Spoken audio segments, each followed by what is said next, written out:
Hello everyone, good morning. It is Friday morning. I'm very tired. I've got two of myself again. That always happens. It's 9:15 because, as I mentioned yesterday, I wanted to stream first thing because I have my first supervision at 11.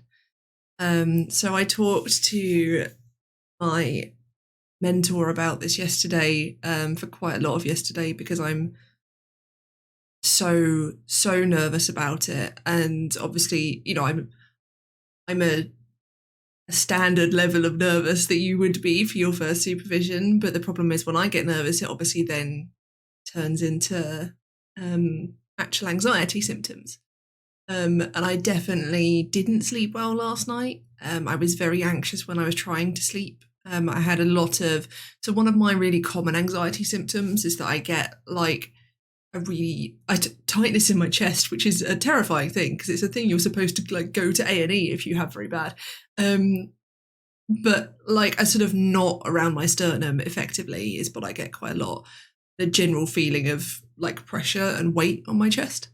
And things like not breathing very well. I'm really not selling this as a thing that's okay. And just generally, like sometimes this might sound a bit weird. Sometimes I become really aware of my heart beating in my chest, and my pulse sort of as it goes, especially goes up like my throat column. I don't really strange, and I don't know how to explain it. So I had a lot of that last night. I did sleep. It wasn't too. I didn't have to get up. That's sort of the level we're at. It took me several hours to get to sleep, but I didn't at any point go, oh, sod this, I'm just going to get up for a bit.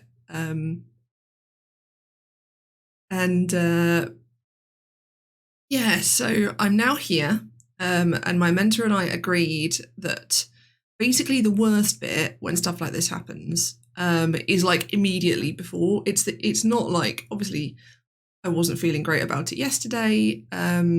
I mean, to be clear, logically, I think this is all going to go really well. Like, on a logical perspective, I know that what I've submitted is good. I know that it doesn't matter if what I've submitted is good, because at this point, what my supervisor wants to see is, that I've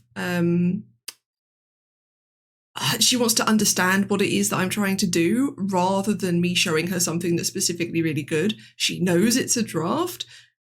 She does this with people for a living and probably is good at it. In fact, I'm sure she's good at it because she's really nice. And all of the logical stuff, I know it's going to be fine. So what we're talking about here is very much not like, it's not me expecting that it's going to go badly. It's really not. It's just me feeling that it's going to go badly and my anxiety responding to that. So yeah, my mentor and I agreed that in that sort of window just before my supervision, I will do something like a displacement activity, use distraction technique to go and do whatever it might be, play Skyrim, do my jigsaw puzzle, whatever.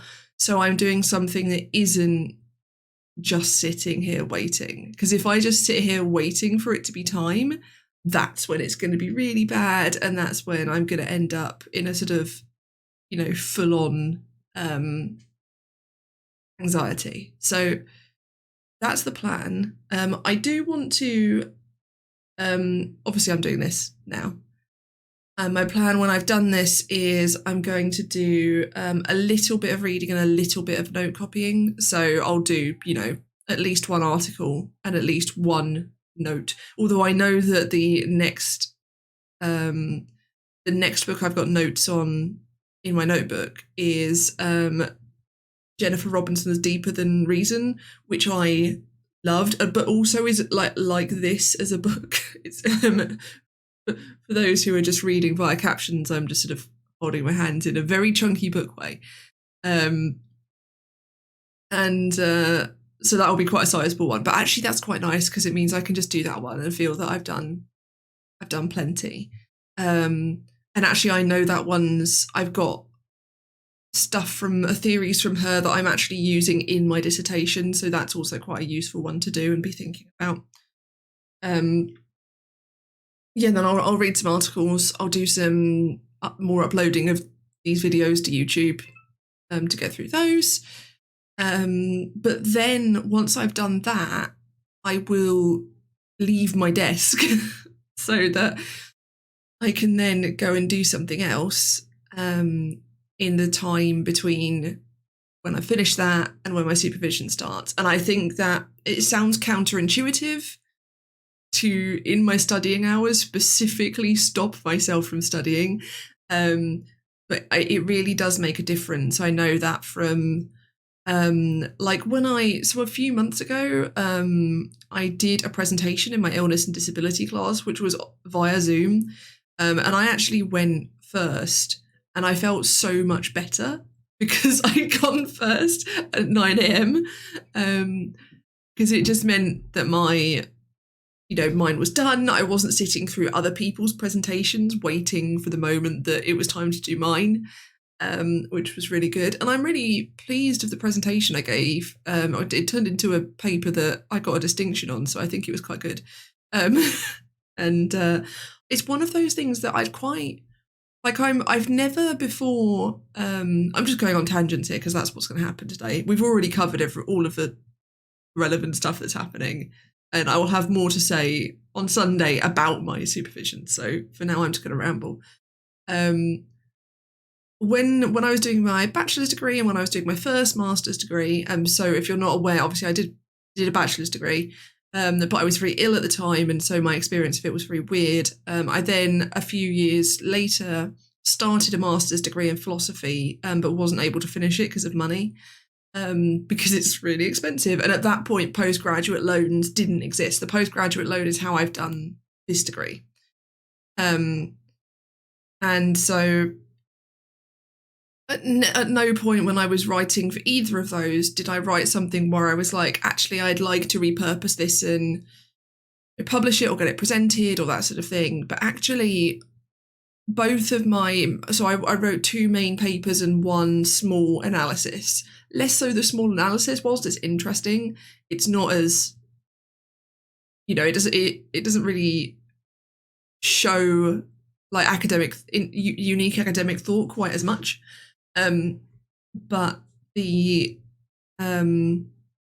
one that I did it was due the beginning of January, but I handed it in a bit later because I had to get an extension because of the pain flare that I got whilst writing my essay on chronic pain. There might be a reason for this link. I am really proud of that paper, and I'm really proud of the one that I wrote in the spring term on shame in chronic depression. And I'd like to use those somehow, especially where I gave the presentation and people were really interested in it and wanting to. It's weird to me because Brene Brown has been such a big figure that I've studied for so many years and really liked. It's always weird to me when people don't know who she is. As the Shrine proves, I like her work a lot. And I think her work is really interesting because obviously she actually studies primarily neurotypical people. I won't say fully because I don't know what limitations she puts on her studies. I don't know whether she excludes people with a history of mental illness or not. But she's looking at the way that the vast body of people experience shame. So it was really interesting to find, and I think one of the tensions, and I did go over this in the paper, is one of the tensions with depression is that a lot of the symptoms are quote unquote normal things taken to an extreme degree.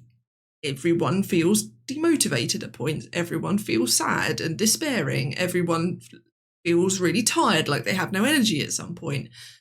But the difference is that 1, it's at a very extreme degree, and 2, it is often triggered by things that don't make sense. For example, if a a neurotypical person gets really tired, it's probably because they did something to make them really tired. Whereas if a person with depression gets really tired, it could just be because they have depression. It could be because they had a shower and that was exhausting.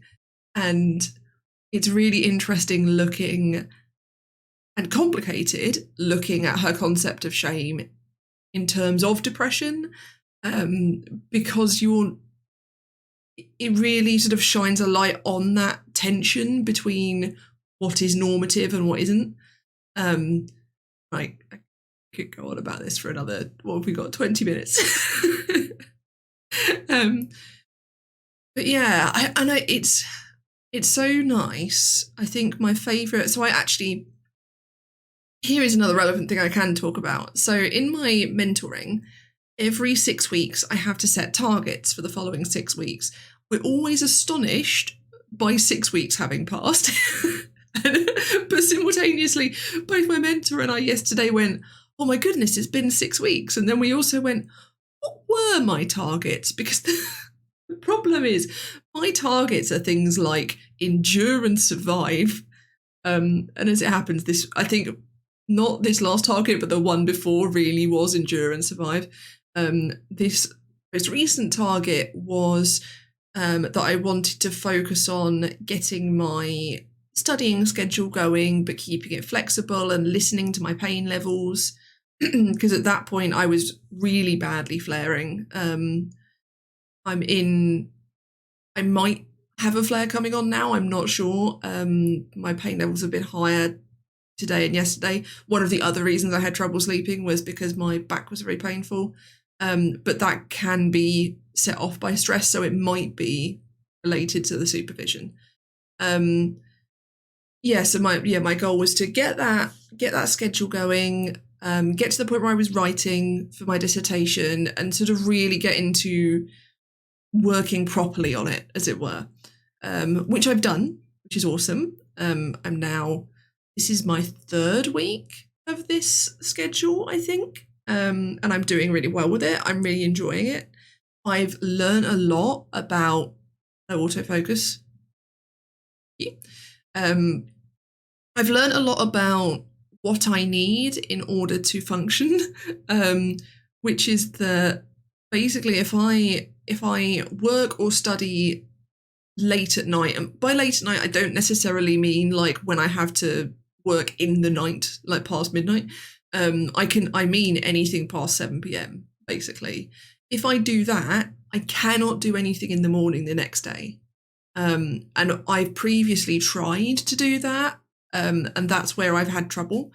And it's learning, that that's a limit that I have that, probably isn't specific to me, and that I need to. So, hang on.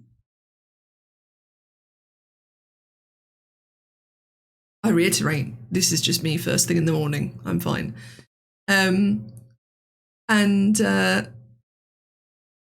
So where was I?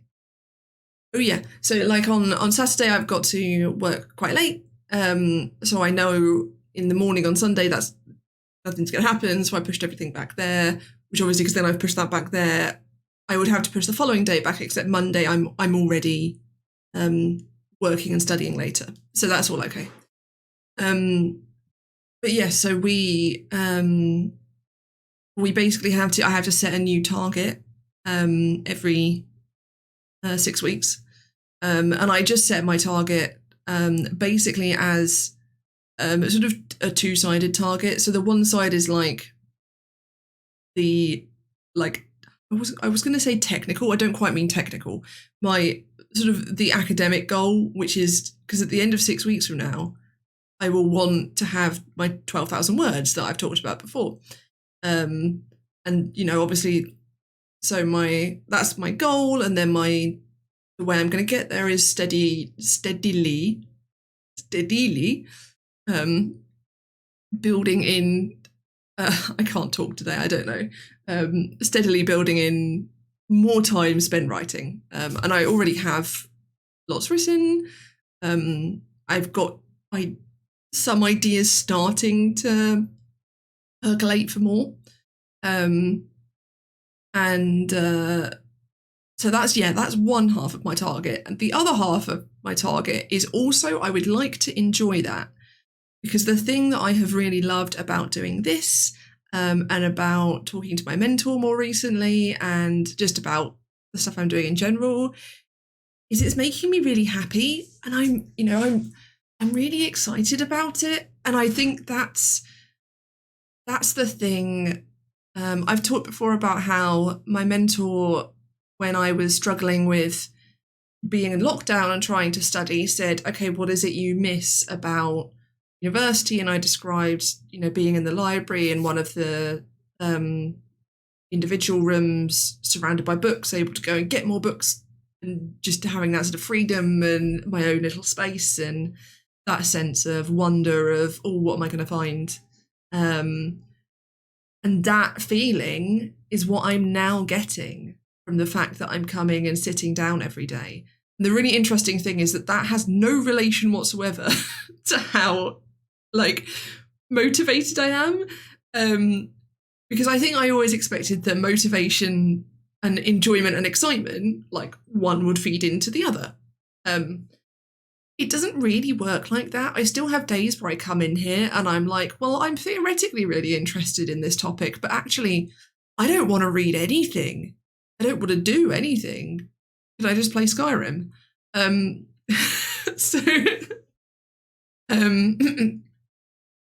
Yeah, and it's been interesting to learn that those things are asynchronous.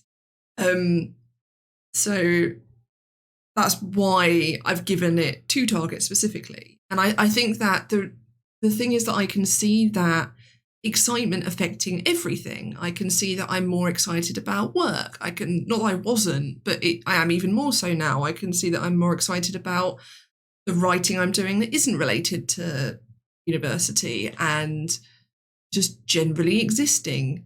And I think that's something I'd completely lost because it's very easy to lose that in a pandemic when you also lose one of the most important people in your family.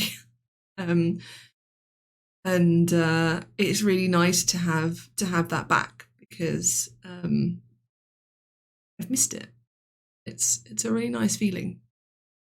And it extends to all things. I now, there are so many things I want to research now and to write papers on. I've been listening to a podcast called Fansplaining, which is run by someone who I actually knew many, many years ago in the Harry Potter fandom, which I've now left. I had left it.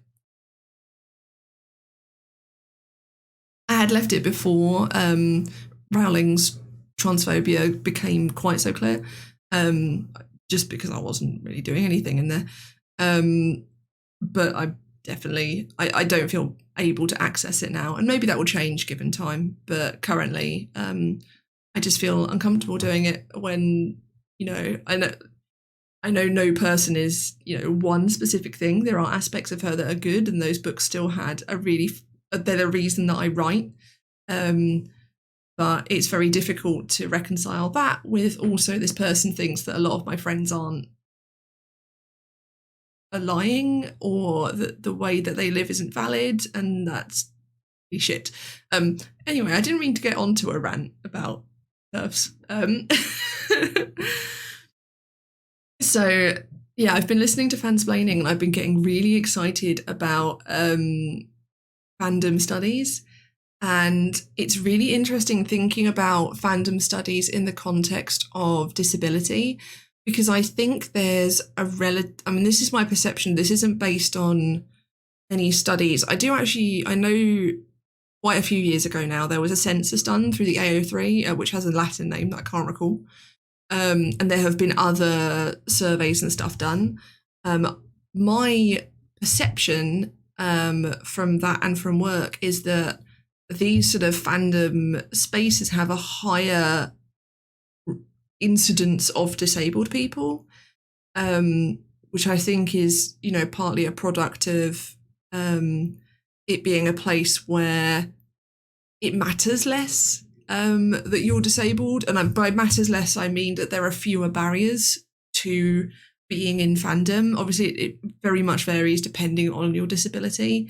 I know that in the past, like a lot of places haven't been accessible for people with any form of blindness, or I know that like it's been hard to make things into dyslexic friendly fonts and that sort of thing. But that sort of thing is a lot better now, is my understanding anyway. Because I actually use some accessibility tools in fandom just because it makes my experience better, rather than because they're specifically tailored for my disability, if that makes sense. So, and it's just been so interesting. I just keep having loads of ideas, and I want to think about that. I want to think about the representation of disability in fan fiction, because it's really interesting, because there's often you don't see it very much. And I was thinking about how I don't think I would ever think to write someone in a fanfic who has exactly my disability, but equally it would be interesting to see, but I don't know that I go there wanting to see it, if that makes sense. And it's sort of thinking about that interplay and that balance is really interesting. And then thinking about that in the context of role playing, obviously this is more relevant to my dissertation, and thinking of role playing online as a form of escape, and role playing online as much more accessible than role playing in person, especially in terms of physical accessibility, because you don't have to worry about your computer being wheelchair accessible, but you do need to worry about the scout camp that you're having your event at being wheelchair accessible. So it's much easier to access that. And I just have all of these thoughts flying around, and it's really interesting thinking about, because initially I was thinking that my field is very separate from fandom studies, and that the medical humanities and fandom studies weren't really interlinked, but actually they can be, and there can be a lot of crossover. And it's really interesting to sort of think about that, rather than just studying the published corpus. And then there was one that I was listening to, and I can't remember, I think it was episode 91, but I can't remember the name of the woman that was on it, who was talking about ethics in using things that are published online. This is obviously really relevant to me for my PhD, because one of the things I want to do is use blogs and YouTube videos and stuff like that. And she was saying that it's the common perception amongst academics is, it's fine to use it if you, like, basically once it's put on the internet, assuming it's put on the internet in a public way. So, a Twitter account that is public rather than a Twitter account that is friend locked, follower locked, not friends on Twitter. Or using the fanfiction example, an AO3 story that isn't archive locked, which is where on this AO3 is the major fanfiction archive now, and you can lock it so that only members of the archive can see your story. Obviously, you can see clearly that there would be ethical problems in using those, because the authors have chosen to lock them down for a reason. But if you're looking at a public YouTube video, for example, the general assumption ethically in academia is it's fine to use it. But what they were bringing up in the podcast is that people don't publish things on the internet thinking, oh, hey, at some point this could be used for science and research.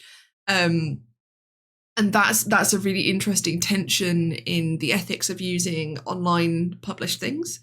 And it's something that I'm a little nervous about having to think about. I'm also interested about thinking about. I was actually I think I might have mentioned this before, I was challenged on ethical concerns when I was doing my PhD submission, but by someone who thought I was doing something a bit different. So I got challenged in a way that confused me. In retrospect, there is a need to challenge my research on ethics, because I'm intending to use online publications and things like that. And it sort of combines with what requirements do I make of my primary sources? Because I'm studying people with mental illness. Do I require them to have proven their diagnosis at some point? Because otherwise, am I going to include people who have self-diagnosed? Is there a problem in doing a mixture of the two? Should I be restricting myself to one? Is it weird to require diagnosis when I'm very anti the DSM? And I probably will end up, taking that position at some point in my PhD. But I think now that I can appreciate the nuance and complexity of it, I'm actually really interested in getting into that, which has been nice because I think I mentioned yesterday, I've had some emails through about PhD orientations that I obviously don't need to go to now, yet. Do need to go to them eventually. So it's been nice to have, a positive feeling about that as well. And it's lovely that something that I've been doing for fun, I realised that I've been listening to an analytical fandom studies podcast for fun is perhaps an odd thing to say. But I really have, and it really has been fun. It's so lovely that is feeding back into that enjoyment, and that enjoyment is feeding into that. I think is what I was sort of trying to put across earlier in terms of, everything getting affected by my excitement about studying. So that's been very cool. And it's weird because when we were like 5 minutes in, I had a thought of, oh God, we're only 5 minutes in.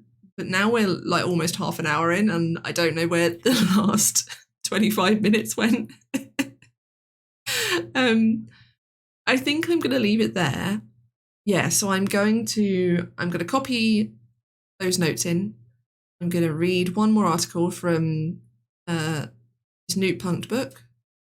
And then I think I'm going to go and do more Jigsaw and possibly listen to more Fansplay, because I need something to fully distract me.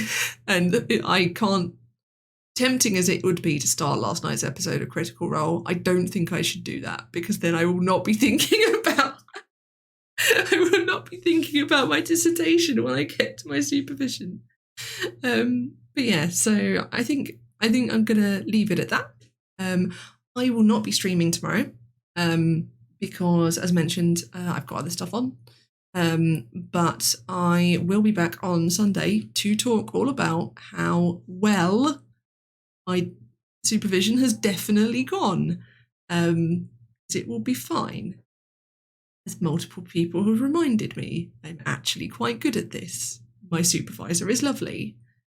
My brain weasels are not logical. Logically, I know it will be fine. Also, it's still fine to be nervous, because of course I'm nervous. I've never had feedback from this person before. We could just sit here in that infinite loop of me talking to myself. But instead, I will say goodbye for now, and I will see you all on Sunday. Coming.